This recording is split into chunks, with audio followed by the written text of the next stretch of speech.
lighthouse, shining in the darkness. I'm sitting here with Mr. Billy Little. He's one of our mentors, and he's been a great help at the Lighthouse for the last few years. So just wanted to ask him some questions about mentorship and why he does it. So I guess that's the first question.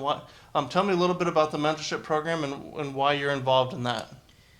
Well, the mentorship program is a way for people to help guys who are struggling.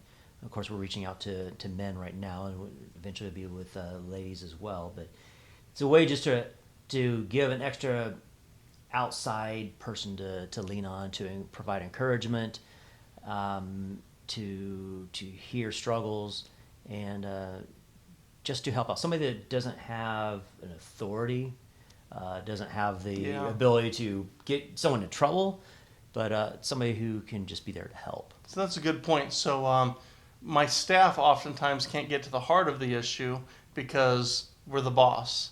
But bring in someone from the outside as a mentor.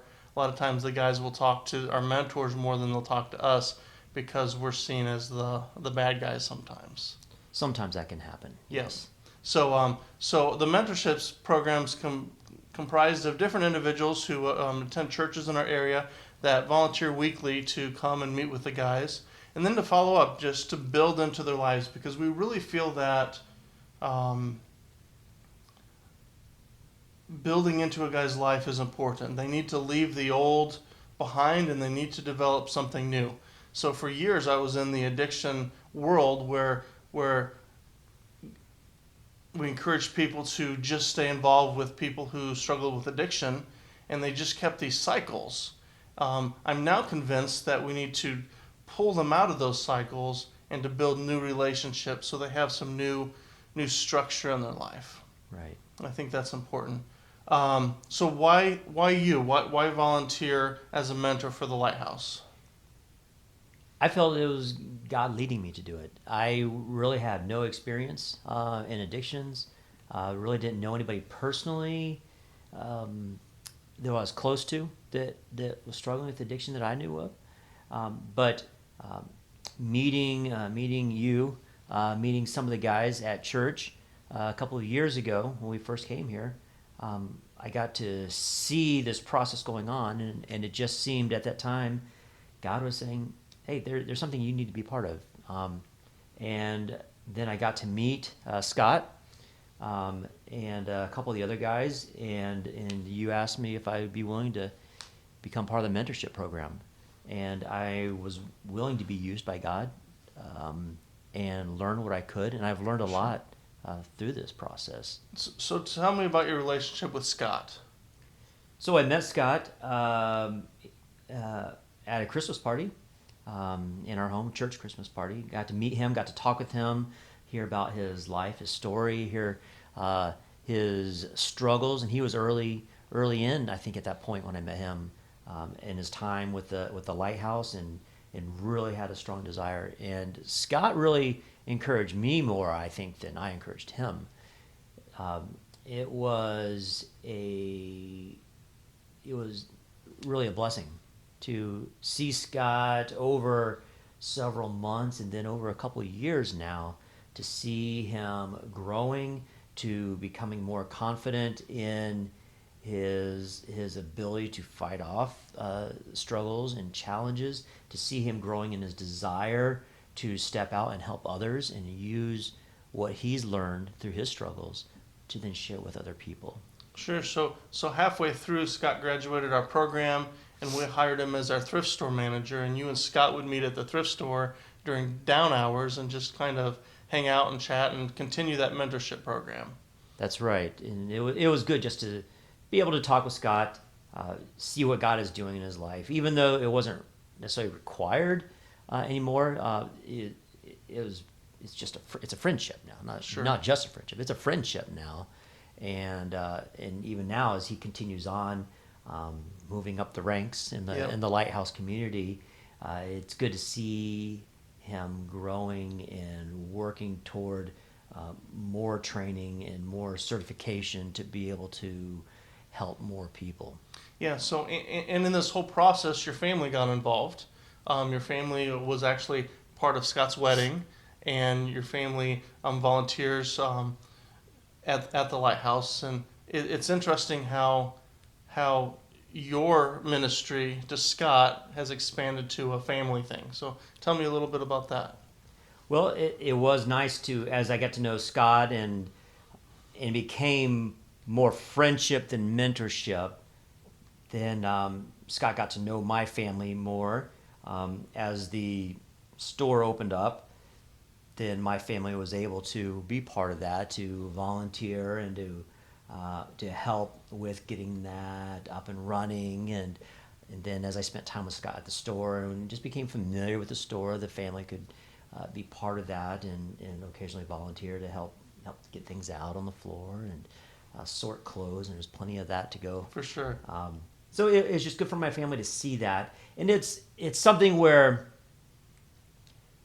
before meeting you and Scott in this program, I would see people in addictions, people struggling, and to me, and I'm sure to a lot of believers, that life and that all that going on is kind of icky.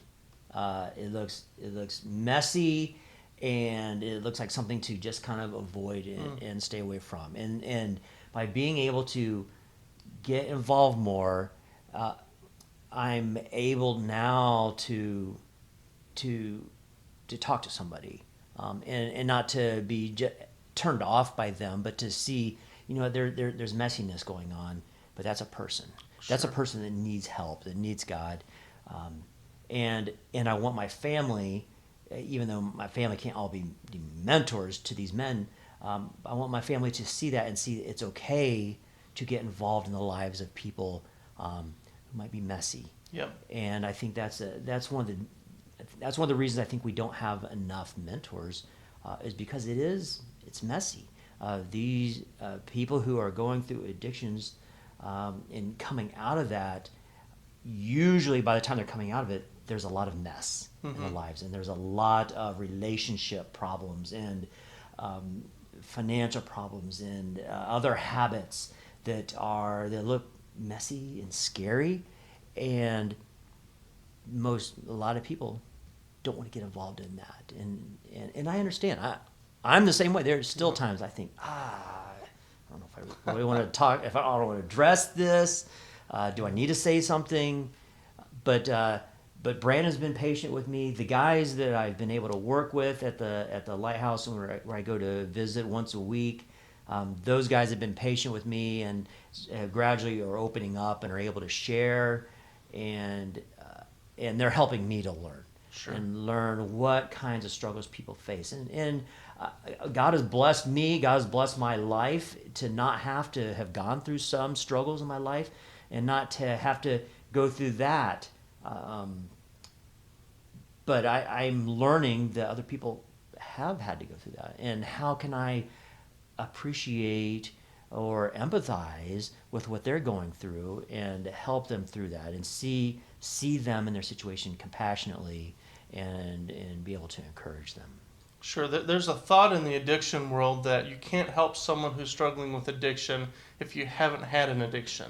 And you had mentioned you haven't had that, but yet you're involved with these guys' lives. I am convinced more and more that that's okay. We struggle with all kinds of things, and they all stem from the heart. They're heart issues, and someone who's never shot drugs into their veins can understand those heart issues too. And I think the addiction community is missing out a lot by saying, oh, you can't help me because you've never struggled with drugs and alcohol. And our program is different, and we want the community involved to build those relationships, healthy relationships, that aren't centered around drugs and alcohol.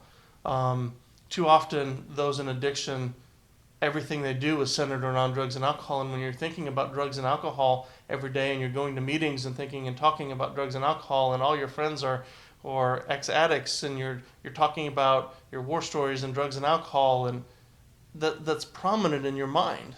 And Scripture tells us too that what you're thinking on is what your reality is going to be.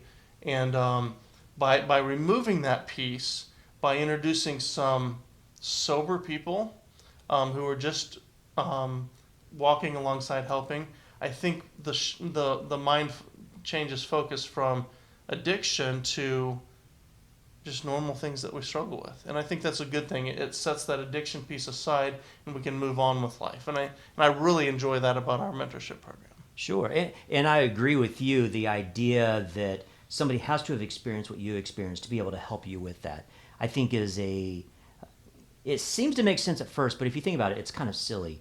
How many people go to a doctor or a physical therapist that has never gone through what they've been through? Yeah. If I'm paralyzed from the waist down and I'm going to go to a physical therapist to learn how to walk again, am I going to rule out every single physical therapist that's never been paralyzed from the waist down? No. That therapist has been trained and knows how to do this and how to deal with this. So I could go with an addiction, I could go to a pastor or a counselor or somebody who can go to God's word that is the manual for life and can lead me in the right way. So they don't have to have gone through that. How many people go to a doctor? Yeah. If I've got cancer, I don't have to rule out every single doctor that doesn't have cancer and only go to a doctor that had cancer. Yeah. No, I'm not negating the fact that there is some help there and there's some wisdom there, but that can't be our whole focus. Exactly. For sure.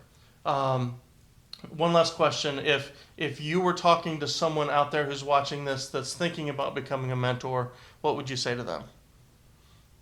I would say to prayerfully consider it. It might not be for everybody. God has called people, but if you have an interest and you're thinking, I wonder if I should, there's a reason why you're asking if you should. So look into it more. Talk to some of the other people who have. Talk to some people who are going through struggles and get to know them.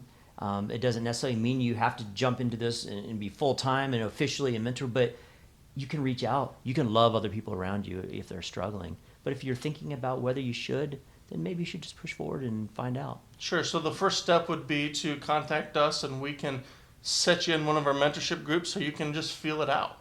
A lot of times it's very scary. So we let our new mentors kind of sit for a couple weeks, see if it's something they want to do before they make that commitment. So if that's something you want to do, please contact us at 260-255-6413.